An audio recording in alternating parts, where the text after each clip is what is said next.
नमस्कार देवियों और सज्जनों, एक बार फिर से व्यालोक वाणी में आप सभी का स्वागत है। अभी मैं बहुत जल्दी में बात करूंगा हिंदुओं की, उनके शत्रुबोध की और बाकी जो किसी भी नैरेटिव को लेकर या नैरेटिव सेटिंग को लेकर वो जिस तरह से काम करते हैं, मैं उन सब की बात करूंगा। ताजा मामला तिरुपति के लड्डू है, जिसमें एक ईसाई मुख्यमंत्री ने बाकायदा तिरुपति के महाप्रसादम में विभिन्न जानवरों, जिसमें गाय भी है, सुअर भी है, फिश भी है, मछली भी है, इन सब की चर्बियां मिलाकर और वह महाप्रसादम वितरित करवाए। और ये कोई नई बात नहीं है, क्योंकि हम और आप उनको जगन मोहन रेड्डी के नाम से जानते हैं, लेकिन कोई ये नहीं जानता कि वो बाकायदा ईसाई हैं। उनके पिताजी का अंतिम संस्कार कैसे हुआ था, ये हम सब लोगों ने देखा था। उसके अलावा उनकी माता जी का एक वीडियो वायरल हो रहा है, जो हम सब ने देखा है। उसमें वो तेलुगु में बता रही हैं कि वो कट्टर ईसाई हैं और वह बहुत मजबूरी में मंदिर जाती हैं, क्योंकि उनको वोट लेने होते हैं। हिंदुओं को वह वीडियो बार बार देखना चाहिए, बार बार देखना चाहिए, और उनको ये सोचना चाहिए कि किस तरह कोई भी, कभी चंगाई सभा के नाम पर, कभी किसी पीर फकीर के नाम पर, हिंदू सबसे ज्यादा कब्र पूजने जाते हैं। किसी भी चिश्ती फिश्ती की कब्र पर जाकर चादर चढ़ाने लगते हैं, उसकी कव्वाली में आहा वहा ये वो करने लगते हैं।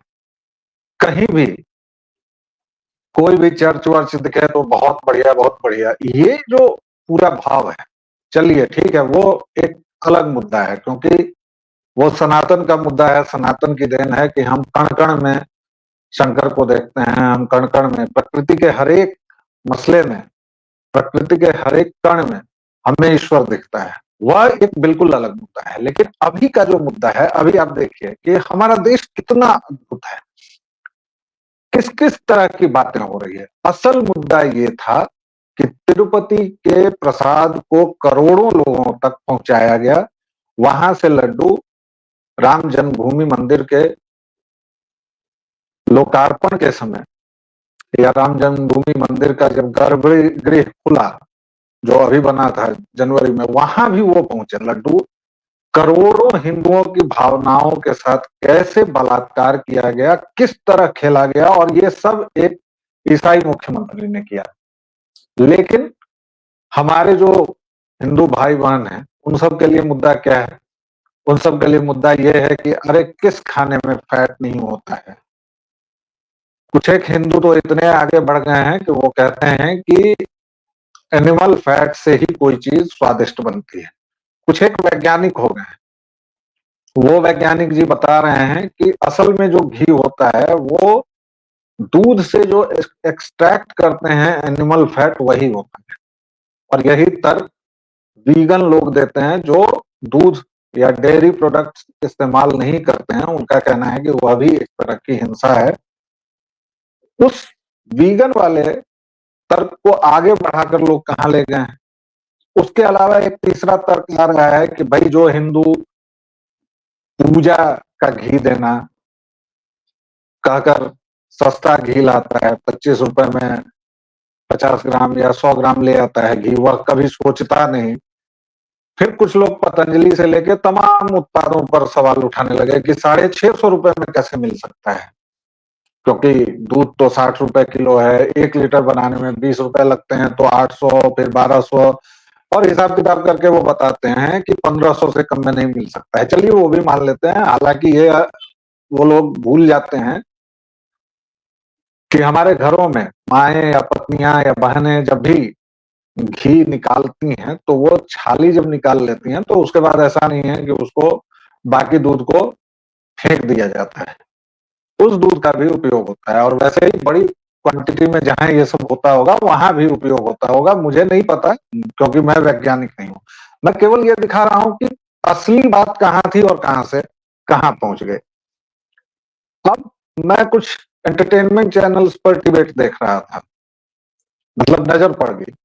उसमें मैं देख रहा हूं कि कुछ मौलानाओं को बिठा रखा है। मंदिर हमारे, उसको भ्रष्ट किया एक ईसाई ने, और उसमें मौलाना जी क्या करेंगे? उनकी क्या भूमिका है? ये 4-5 तर्क हैं। इसके अलावा एक तर्क ये भी आ रहा है कि हमारे शंकराचार्य वगैरह क्यों नहीं बोले। तो शंकराचार्य बोले हैं, उनका बाकायदा लिखित बयान आया है। प्रधानमंत्री क्यों नहीं बोले, गृह मंत्री क्यों नहीं बोले, फलानी जी क्यों नहीं बोले, तुम क्यों नहीं बोले। अगर कोई सोशल मीडिया पर कुछ बोल रहा है, उसमें मैं भी आता हूं या लिख रहा है, तो उसको कहा जाता है कि आपने क्या किया है, आप कब सड़कों पर उतरे हैं।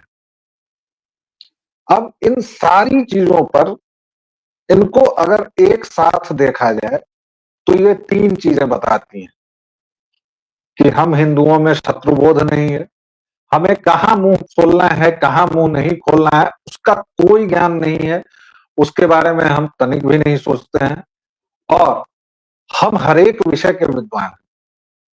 अभी की सारी लड़ाइयां, चाहे वो किसी हिंदू को उसके घी खरीदने पर कमेंट करना हो, चाहे प्रधानमंत्री से सवाल पूछना हो या गृह मंत्री से, ये सारी चीजें आप देखेंगे कि दूसरे पक्ष में, यानी जो भी एक राजनीतिक विचारधारा वाले लोग हैं, जिनको रिलीजन या मजहब कहा जाता है, उनका आप कभी रवैया देखिएगा। वो पत्थरबाजी करते हैं, लगातार करते हैं, हर एक शोभा यात्रा पर करते हैं, लेकिन उनके जो भी लोग हैं, क्या आपने आज तक किसी को देखा है कि पत्थरबाजी को कंडेम किया है उसने? मैंने नहीं देखा है। अगर आपने देखा हो तो देखा हो। अगर कोई मौलवी मदरसे में रेप कर रहा है, क्या आपने देखा है कि इस्लाम को मानने वाले किसी भी बड़े से बड़े सूरमा, नसरुद्दीन शाह का नाम ले लीजिए, क्या नसरुद्दीन शाह ने उस पर कुछ किया है?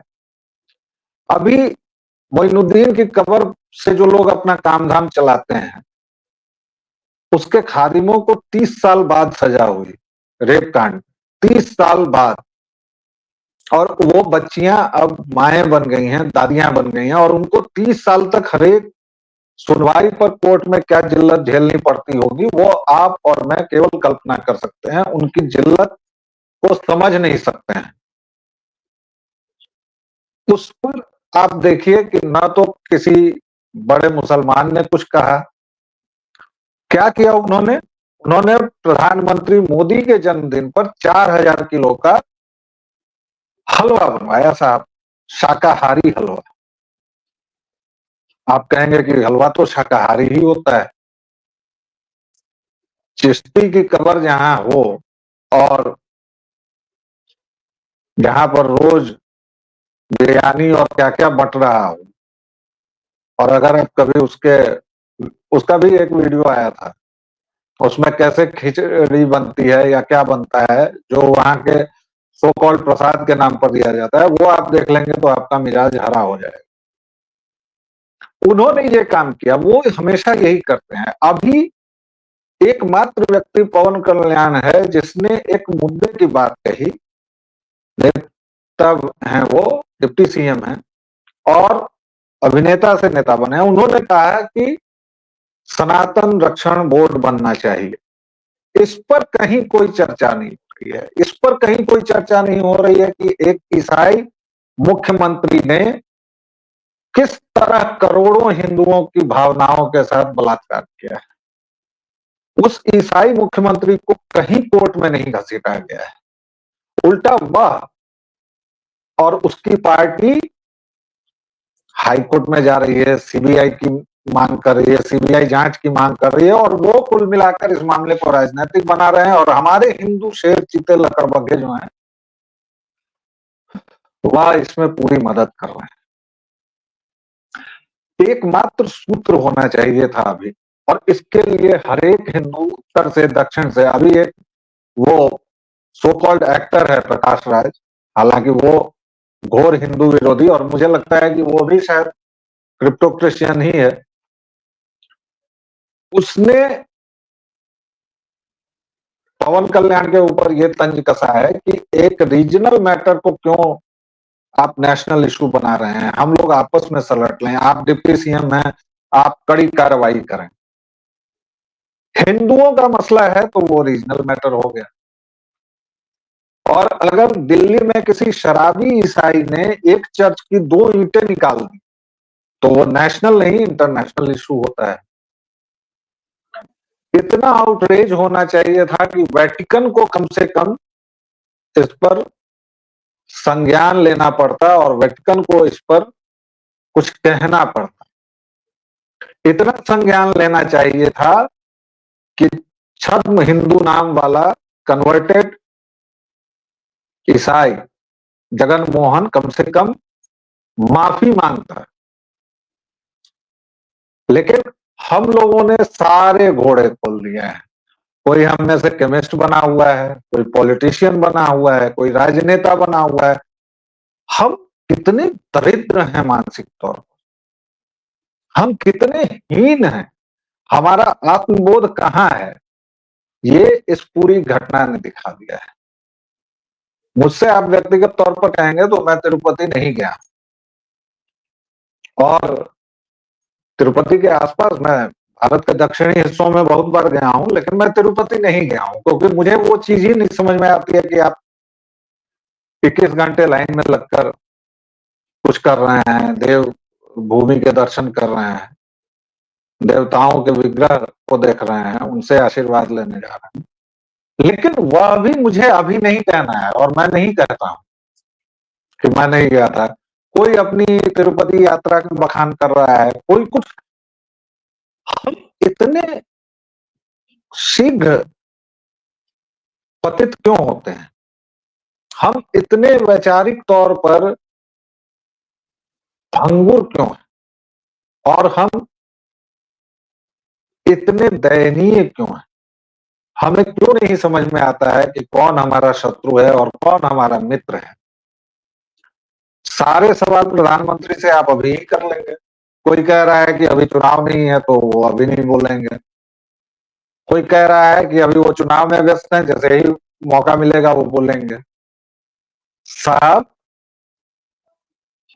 अगर किसी मस्जिद के सामने मिलने वाली बिरयानी में गलती से सुअर का कुछ मिल जाता तो आप कल्पना करके देखिए कि क्या होता है इस देश। और यही उनकी ताकत है।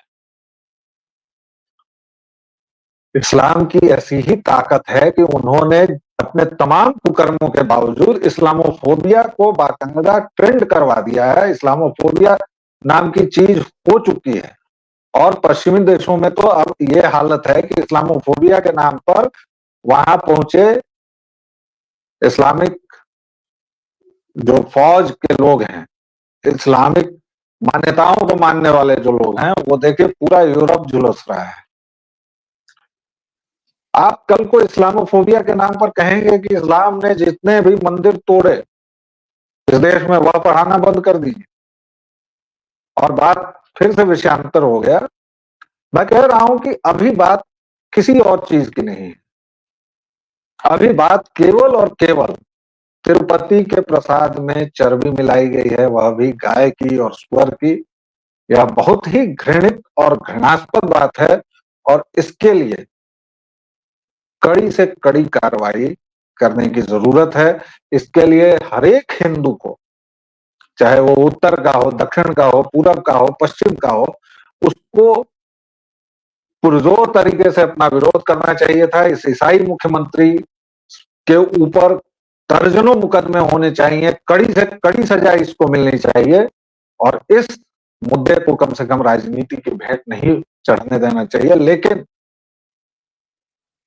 सनातन का भविष्य क्या है ये तो महादेव जानते हैं, लेकिन मुझे कभी कभार लगता है कि शायद महादेव और मां शक्ति यही चाहती हैं कि सनातन का उत्पाटन हो ही जाए, और उसके बाद जो दो चार बचे तो फिर से कोई मनु पैदा हो और फिर से वो सनातनी सभ्यता। वरना इतने गौरवशाली पूर्वजों की संतान आज इस तरह तो नहीं करती, इतना घटिया बर्ताव तो नहीं। कोई ये कैसे बोल सकता है कि एनिमल फैट से चीजें स्वादिष्ट होती हैं? कोई ये कैसे बोल सकता है कि तुम बाहर जो खाते हो सब कुछ वही खाते हो? आपको प्रसाद में और रेस्टोरेंट में अंतर नहीं होता है? आपको अज्ञानतावश और जानबूझकर किए गए कुकर्म में अंतर समझ में नहीं आता है? दर्शकों श्रोताओं, बहुत व्यथित है मन, बहुत भारी मन से ये सारी बातें मैंने कही हैं। आप लोगों को ये वीडियो कैसा लगा बताइए हमें कमेंट में। व्यालोक वाणी को आप बहुत प्रेम दे रहे हैं, प्रेम और स्नेह को बनाए रखिए। अगर मेरी बातें पसंद आती हैं तो लाइक, शेयर एंड सब्सक्राइब कीजिए। धन्यवाद। जय सिया राम।